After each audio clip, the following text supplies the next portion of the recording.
Hello, everyone. I'm Dharminder here. Today we have our special guest, Nick. Nick is managing partner for Your Legacy Partner. That is the firm. He is one of the partners. Now, today, what we have thought is we spoke about several podcasts discussing about how to integrate company. Mostly we focus on buy side. Today, since we had Nick here, we wanted to discuss, and we had our topic, how to negotiate a deal. So negotiating a deal and what are the key points that arises in M&A transaction. So it's very interesting because deal, if you look at Nick expertise, he's primarily more focused on selling company, helping company to do the better valuation, making sure that, the founders, the owners get maximum out of their deal. So welcome, Nick, to this podcast.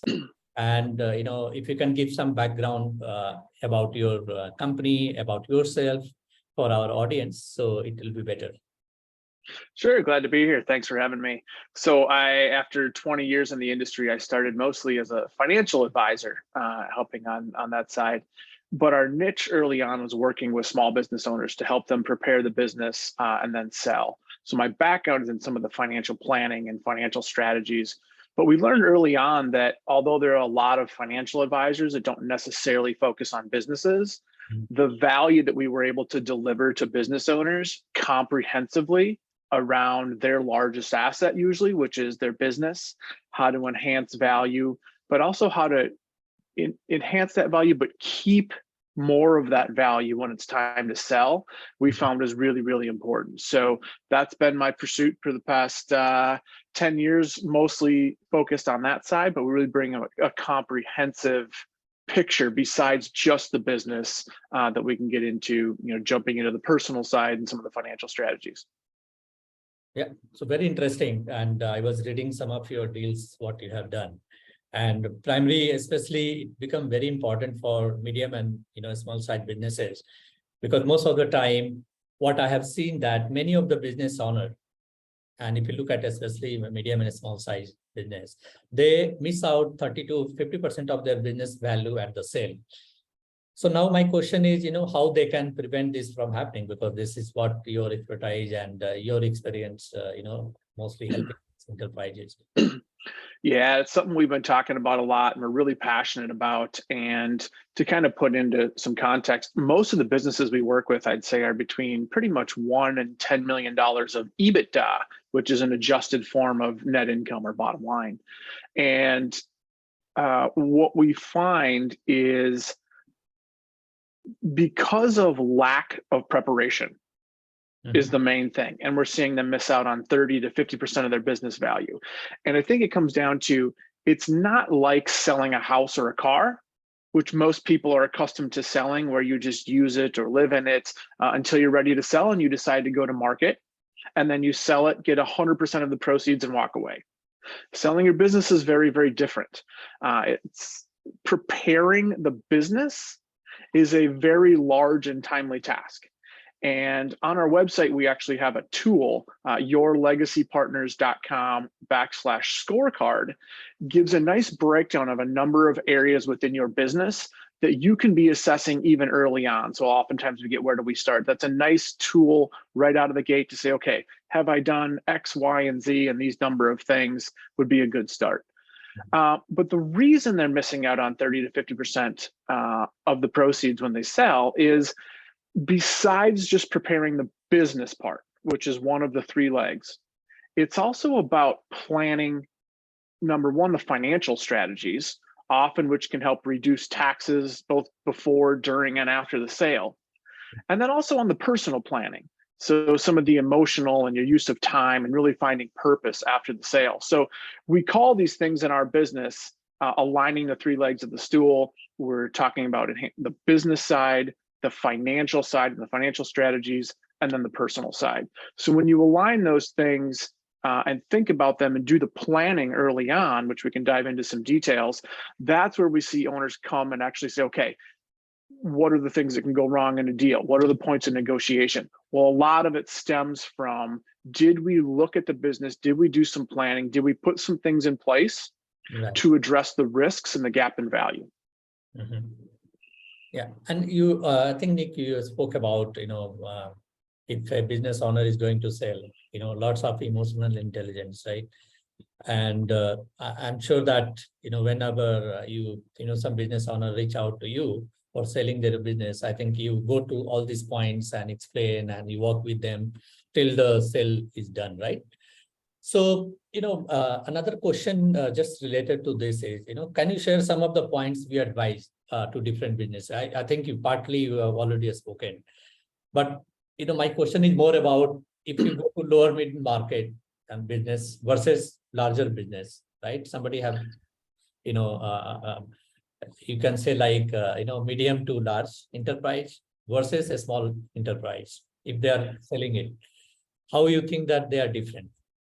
Yeah, great question. So I think when we look at maybe 3 to 4 different types, to your question of size business, even when we have very large public companies, they're very large, complex transactions. You usually have teams of attorneys and investment bankers involved, and it's a different set of features and items that are impacting that sale that go on for a long time. Even some of the large private companies are going to have different needs, different strategies to put in place during that time. And I'm going to say large, maybe they're over 100 or 2 million, $100 million of revenue. And on the other end of that, you get some of the smaller businesses, your neighborhood businesses, Main Street businesses, maybe your local restaurants and gas stations. They're more selling to an owner that's going to come in and wants to operate the business, kind of buying a job. Nothing wrong with any of those scenarios.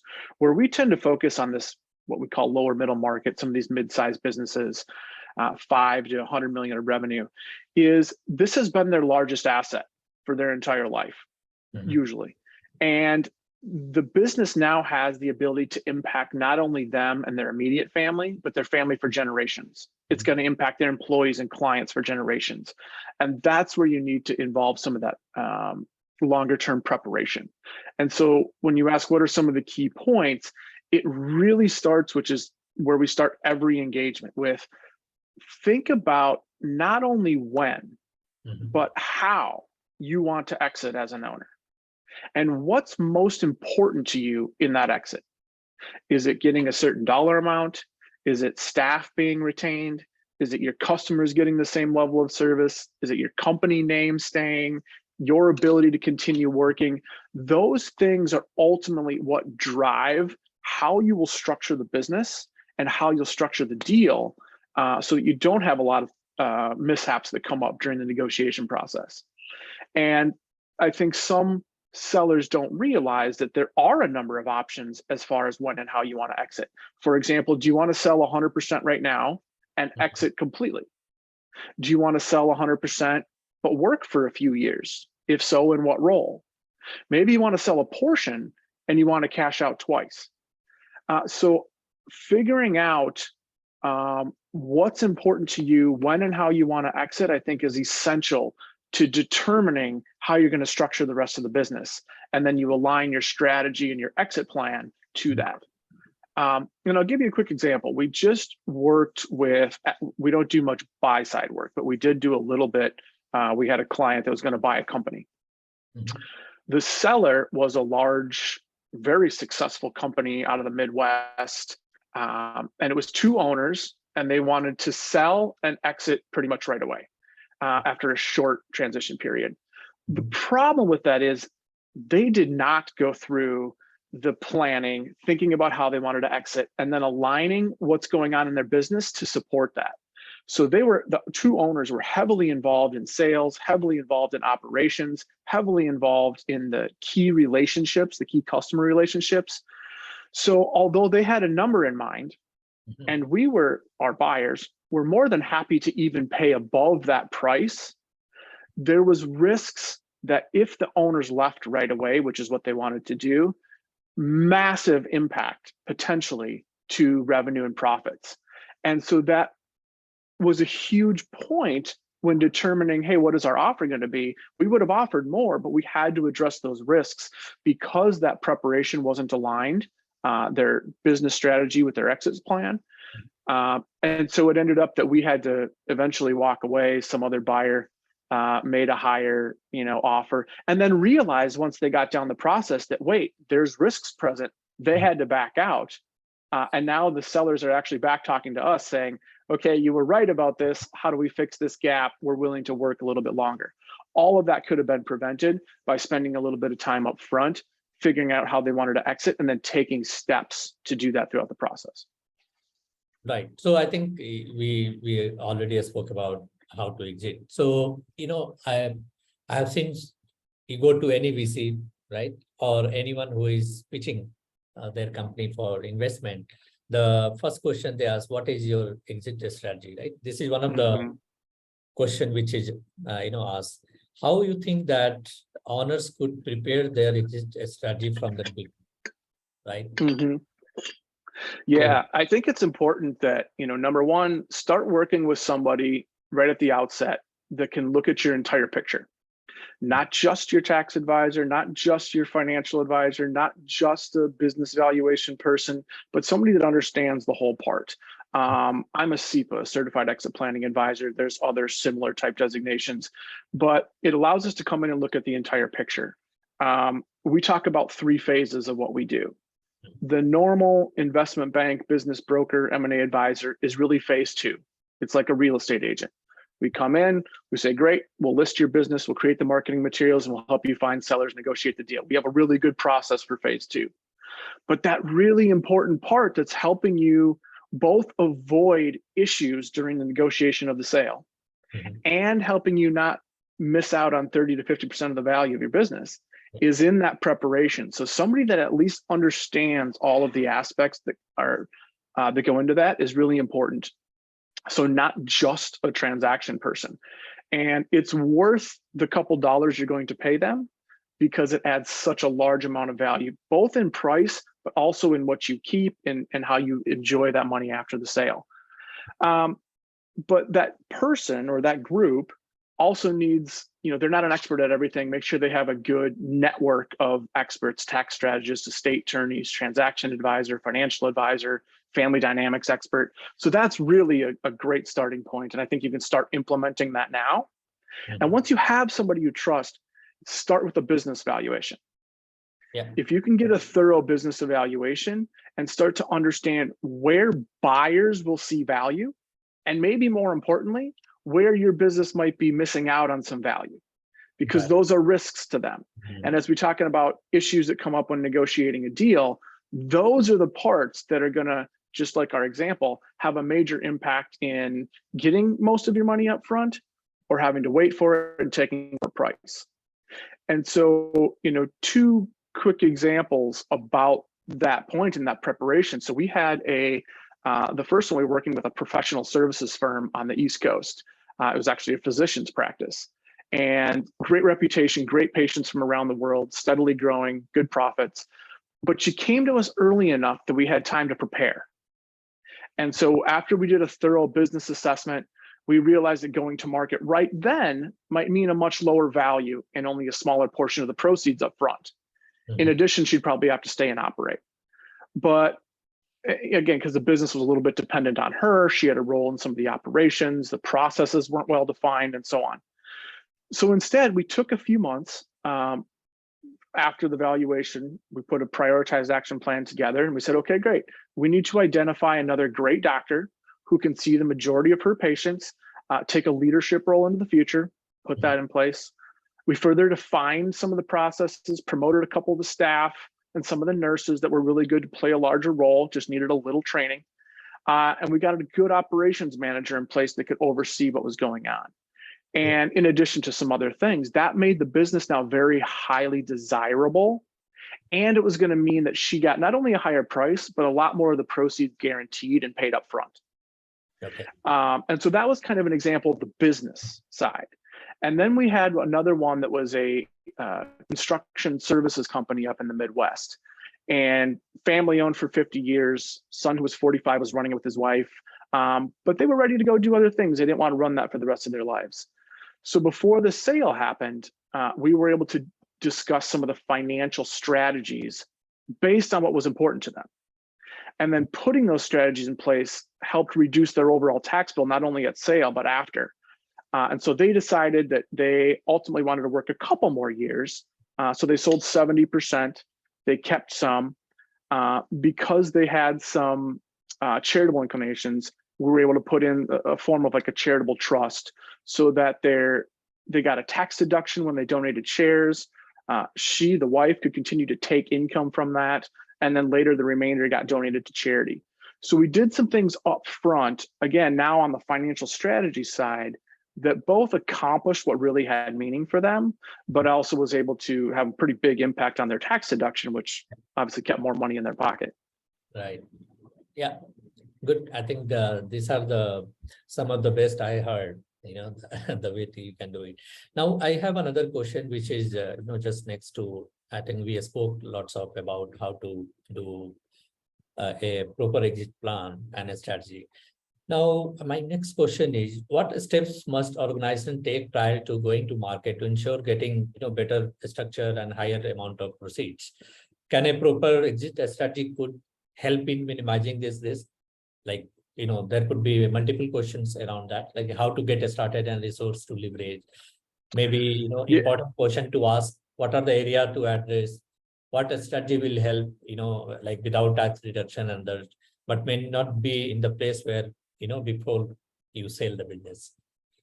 Yeah, great question. So I think number one, again, kind of a plug here, but it's a helpful tool on our website, yourlegacypartners.com/scorecard will give you a number of items that you can just go and say, okay, hey, check. Does our business have these things? If not, maybe we should start thinking about them. So that's a great, just one-off place to start. And then, when you understand that things that can come up during a negotiation, because we're talking about, what things can you do before going to market? If you do that valuation and you understand that everything related to value comes down to three things: growth, profit, risk. And growth and profit of your business, right, can come up during, and you might have a little, argument on price. Some of that stuff can be addressed pretty easily in a deal structure up there, but we're talking about, growth of revenue, growth of staff, growth of technology, growth of customers, profit margin, size of profit, all that stuff. But what's really important is those risks. Mm-hmm. And the risks can be surfaced during that valuation, but putting time in to start addressing those. So are we, is there some customer concentration? Is there a lack of operating procedures? Is there not the right staff in place that can take over if you leave? Is the business dependent on the owner? Oh, and on and on and on. We think we assess a few dozen of them when we go through, but the risks are really where you can take some time to address them. Even putting a plan in place prior to going to market can play a major role, but those are the things that come up during the negotiation process and when the offers come out that have the largest impact, that you might not be able to bridge a gap. I can bridge a gap for a difference in price, right? Or, hey, we thought profits was X, it's really Y. We can bridge that. But to address the risks, those need to be figured out before. And so I think that's really where spending the time up front to figure those things out is the most valuable thing you can do. Okay. So, I come to my last question, and that is also you have partially answered.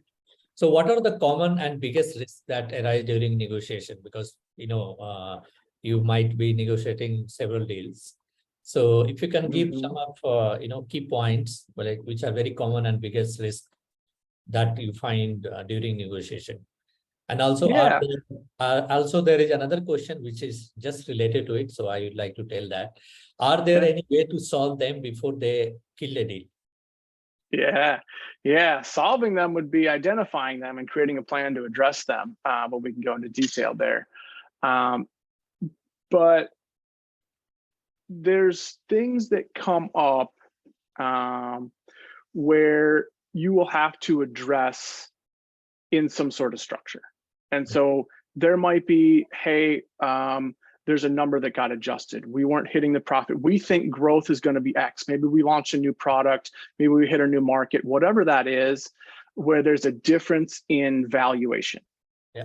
And those things, maybe an earnout is often a decent tool. So we actually had one of those in the recent deal that we did, where because of some internal things that they had done, they thought the profitability was going to be a decent amount higher the next year and in the future.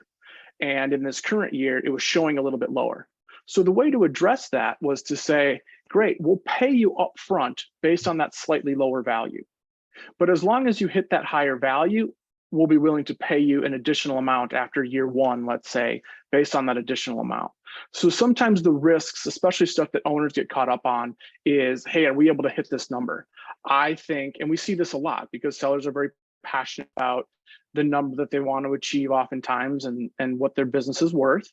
And the buyers on the other side are saying, great, as if that's true and you're confident of it, we'll pay you, but you have to prove to us that that happens. And as long as the seller's confident that'll happen, that's a pretty easy gap.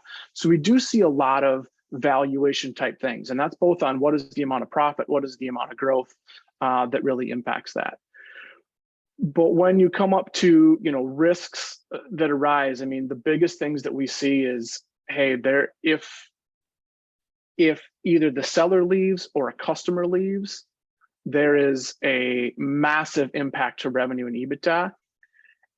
And then there's always the structures piece, right? Which you have to, so how much is paid up front versus how much is, you know, paid over contingency, and how long does that take, and a number of factors. So what you have to look at is who's taking the risk.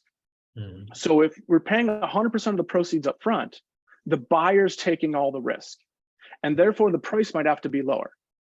If you're paying over time, now based on whatever factors, growth, risk, all that stuff, if you're paying over time, the seller's taking risk because they're waiting for that money and you might not be able to pay. And if in that case, then it should be a higher price because the sellers have to take on that risk.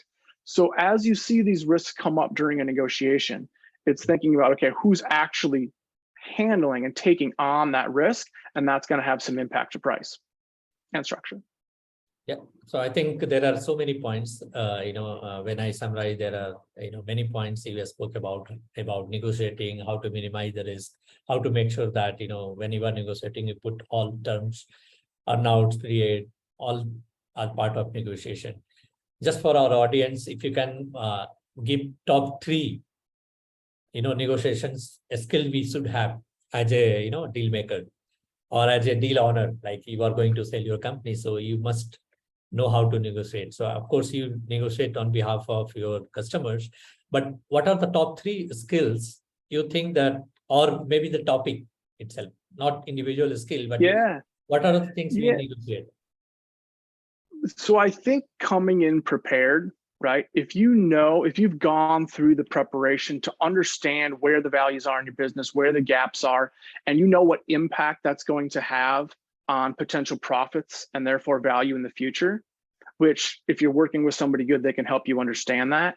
That's really strong because now you have negotiating strength, negotiating power, right? And so you understand that, okay, if X happens, I know that they're going to address, I know that they're going to surface this issue. And because of that, we've already put this in place and you're addressing that. So having those things in place is really, really important. So if you're working with somebody really good, they're going to run a competitive process, okay? Meaning that I think of it like a funnel. When we run our process, we put a bunch of buyers on a confidential basis into the top of that funnel. And we spend multiple stages vetting out those buyers so that we can really assess fit. And we have a bunch of people competing for the deal. It's a competitive process. That's important because when it comes time for formal offers to come from the buyers, we not only have multiple parties, but all the parties are submitting offers at the same time.